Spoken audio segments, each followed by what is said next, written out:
Hello friends, welcome to Quick Revision Point. My name is Raksha Srivastava. Friend, today we are discussing important question of English literature. It's very useful question for all teaching exam.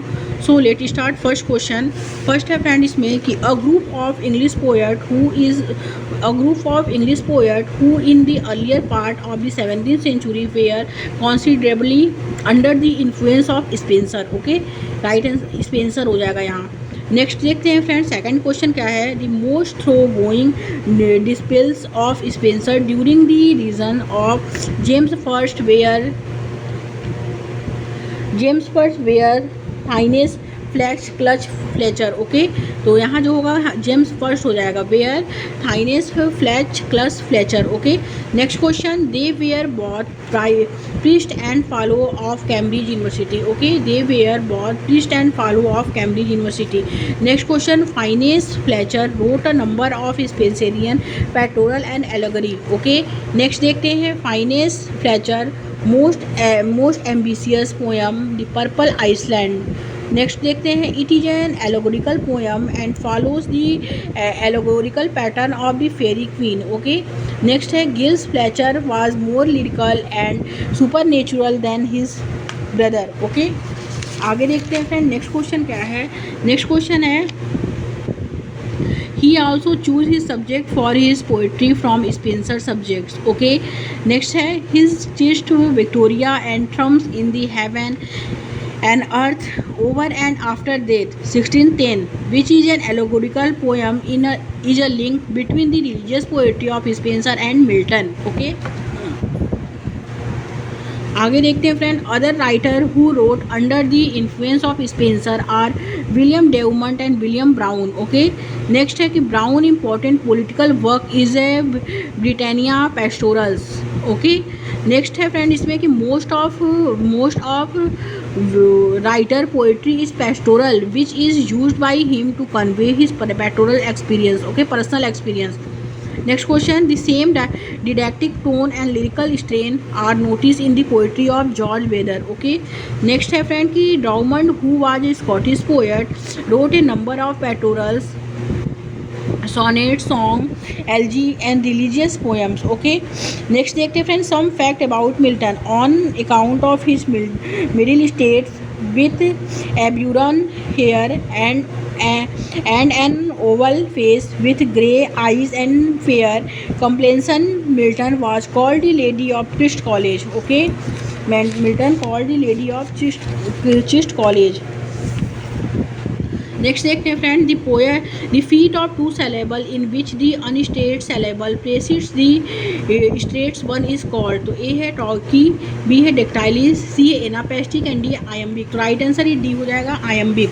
Next question. What is the foot of three syllable called in which two unstated syllable precedes the states one. तो precedes the states one is A anapaestics, B है dactylis, C है ampibrach and D है talky. Okay, तो what is the feet of three syllable called in which two unstated syllable precedes the states one is anapaestic. Right answer is A.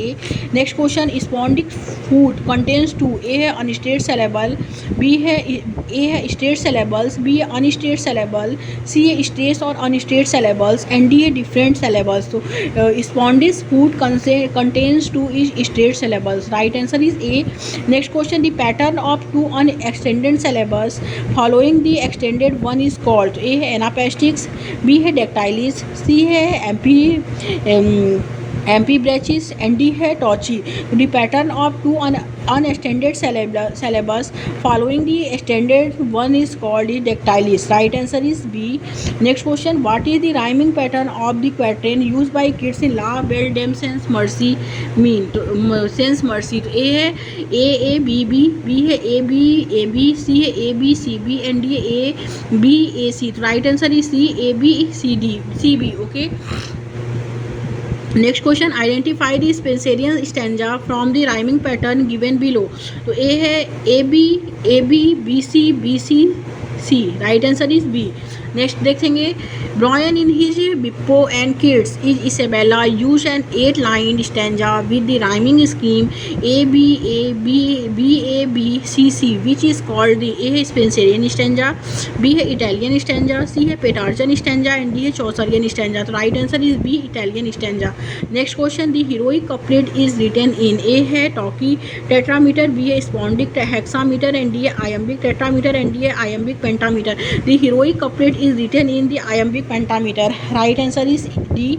Next question, which of the following is alternatively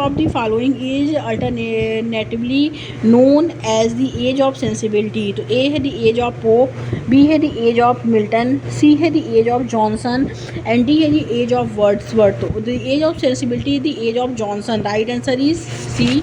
आगे देखते हैं next question क्या है.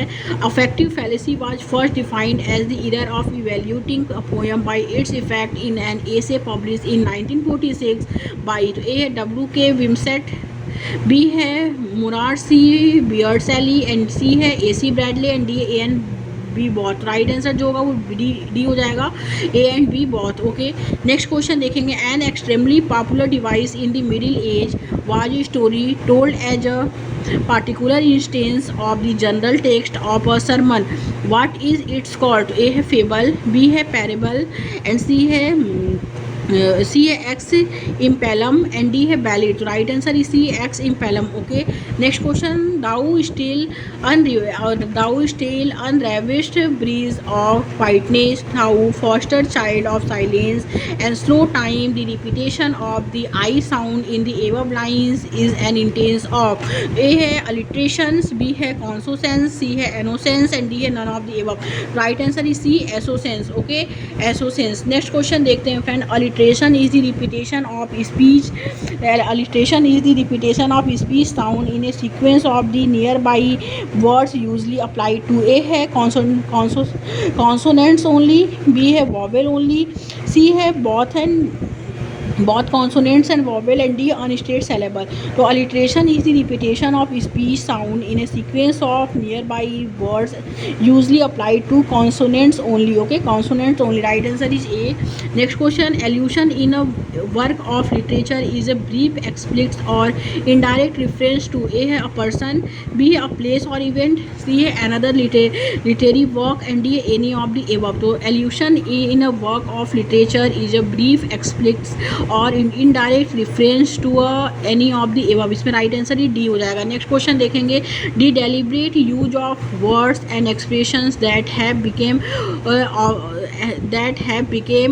ऑब्सोलेट्स in common speech is called. A है इसमें आर्किज्म, B है आर्कीटाइप, सी है एल्यूशंस and D है आर्किनिज्म. तो the deliberate use of words and expression that have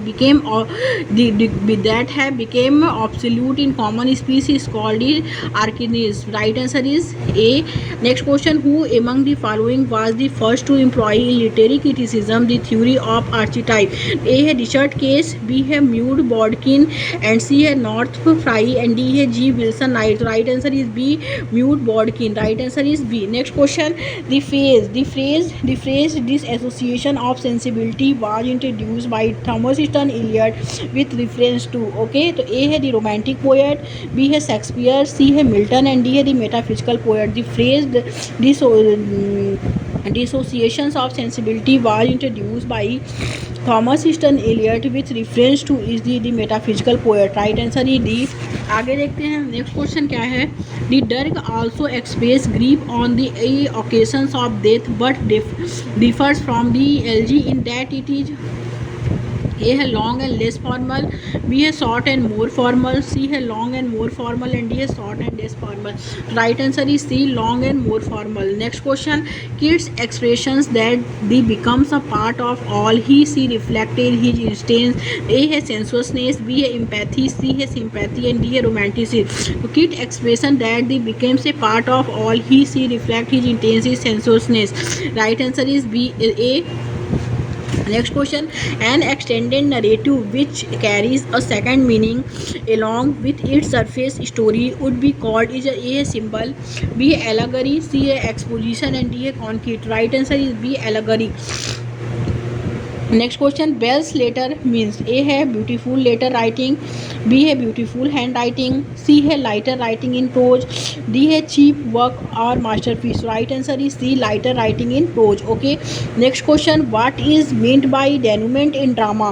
तो ए है the final unravelling of the plot, B है बी है इसमें the anticlimax, and C है इसमें दी एक्सपेक्टेड कॉन्सिक्वेंस, और एंड डी है none of the above. Okay, तो what is the means by denouement in drama. तो mean by denouement in drama is the expected consequence और end. Right answer is C.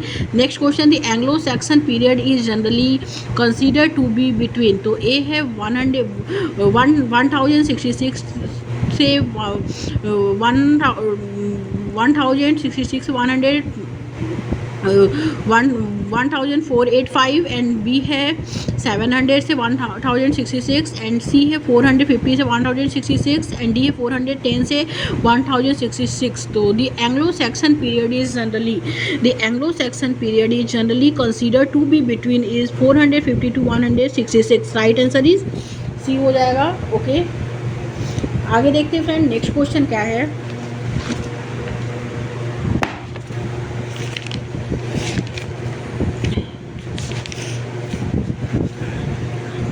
Next question है friend कि learning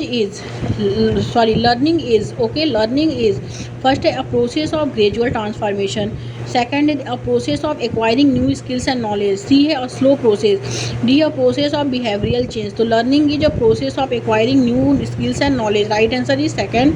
next question है learning a language brings. A है temporary change in person knowledge, B है no change in learners knowledge, C है permanent change in learners knowledge and behaviour, and fourth है none of the above. तो learning a language brings is permanent change in learners knowledge and behaviour. Right answer is third. Next question है friend state which is true in context of learning. A learning is a continuous process, second है learning result increase of knowledge, third है subject proficiency increase due to learning, and D है all of the above. Okay, तो इसमें जो दिया है friend इसमें है कि state which is to context of learning. तो learning is a continuous process, learning result increase of knowledge, subject proficiency increase due to learning, all of the above is right answer. Next question for the given factor which one may not affect